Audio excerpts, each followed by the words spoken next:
Hi, I'm Noel's dad reading The Berenstain Bears and the Trouble with Friends.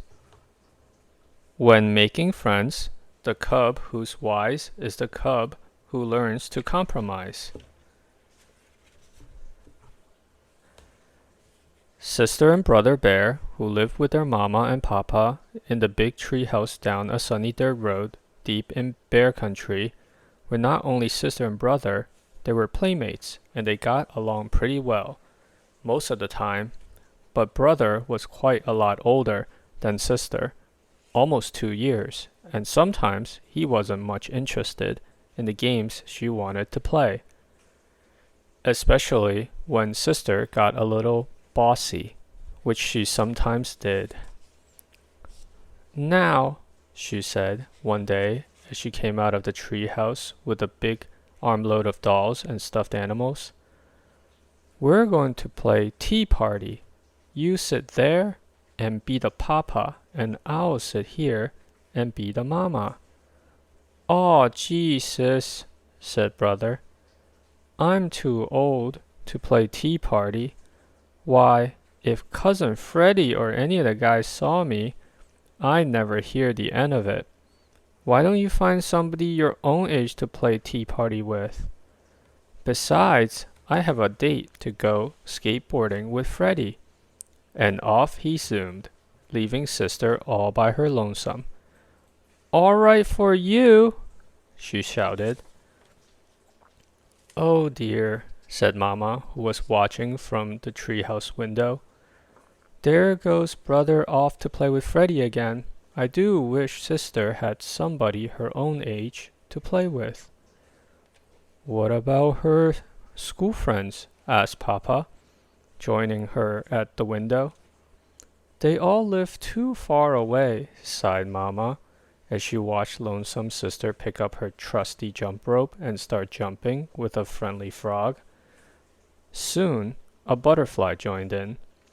"She has her forest friends, the frogs, the butterflies, to play with," said Papa. "Frogs and butterflies are all very well," said Mama, "but they're not the same as having a cub friend your own age." That's when Mama saw the moving truck out of the corner of her eye. "Look," she said, "a new family moving into the empty treehouse down the road. It certainly would be nice if they had a cub sister's age." Sister saw the truck too, and the car following it.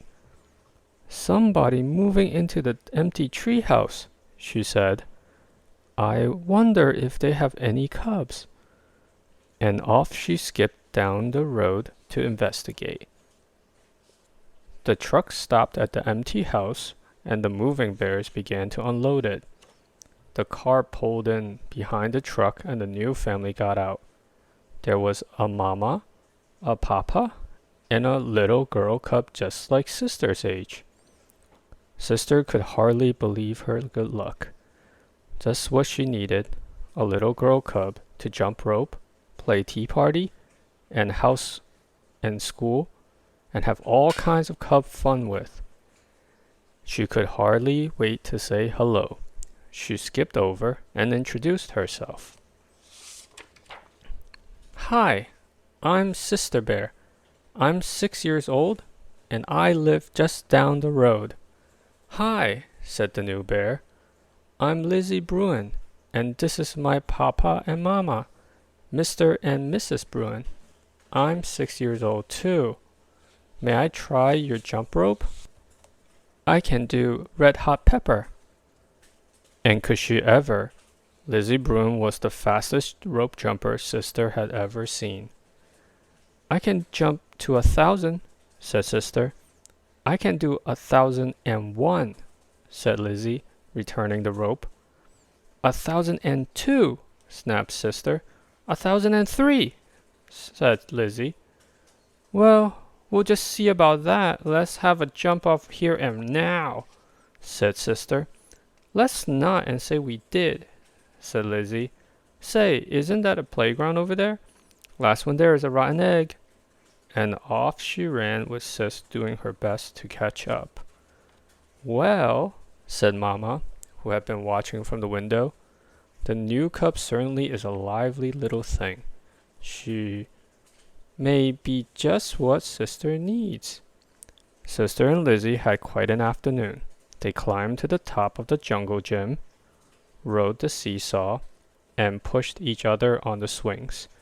They played tag, laughed and giggled, rode down a grassy bank, and picked wildflowers for their mamas.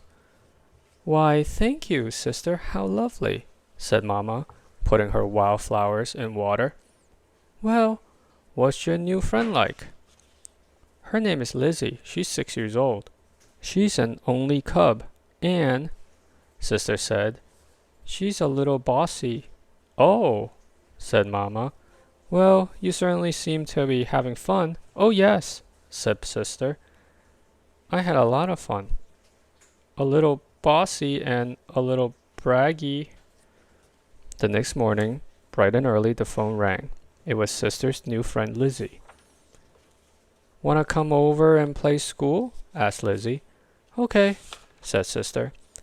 "Bring some of your dolls and stuffed animals," added Lizzie, "because mine aren't unpacked yet." So Sister gathered up some of her favorite dolls and stuffed animals and headed for the treehouse down the road. "Come on in here," said Lizzie from the garage. "My mama and papa are still fixing up and putting away, so we're going to play in here. Who did you bring?" "My best doll and stuffed animals," said Sister. "And this is my special teddy that I've slept with every night since I was a baby."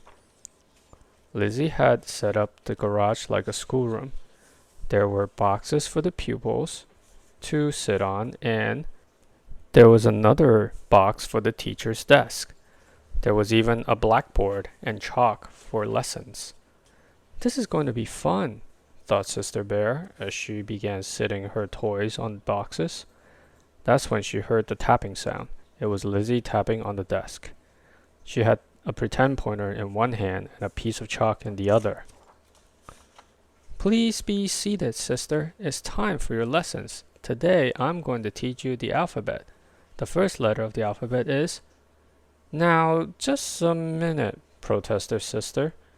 "Who said you were going to be teacher? When I play school, I'm the teacher, and not only that, I already know my ABCs."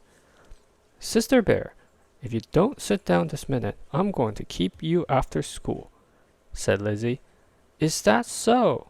shouted Sister. "Well, if you don't give me that pointer, I'm going to keep you after school." That's when Sister grabbed the pointer.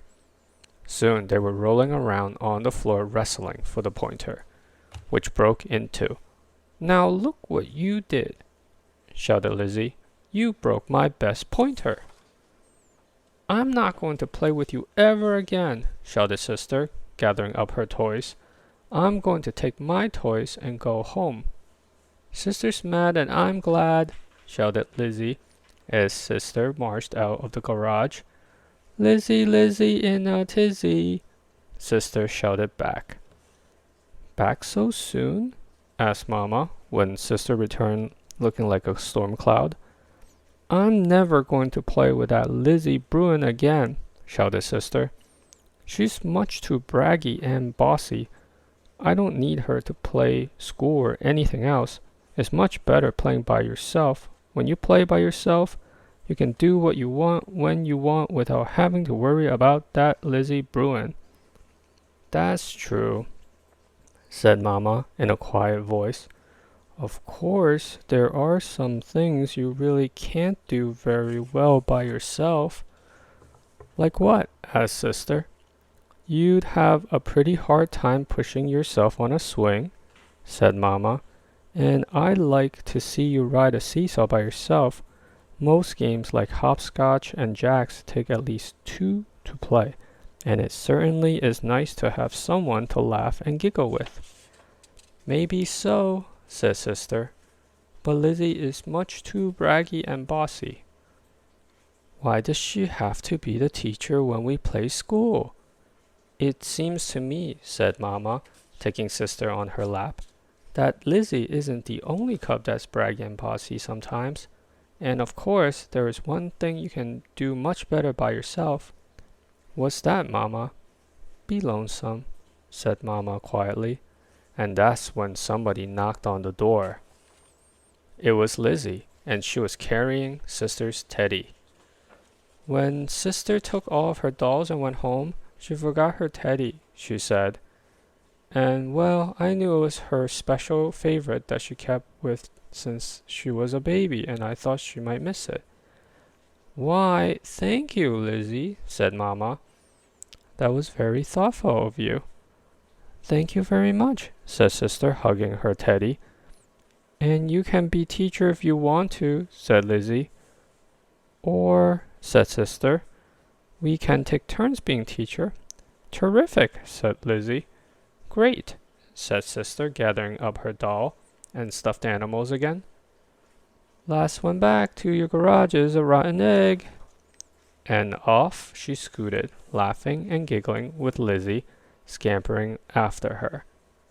The end.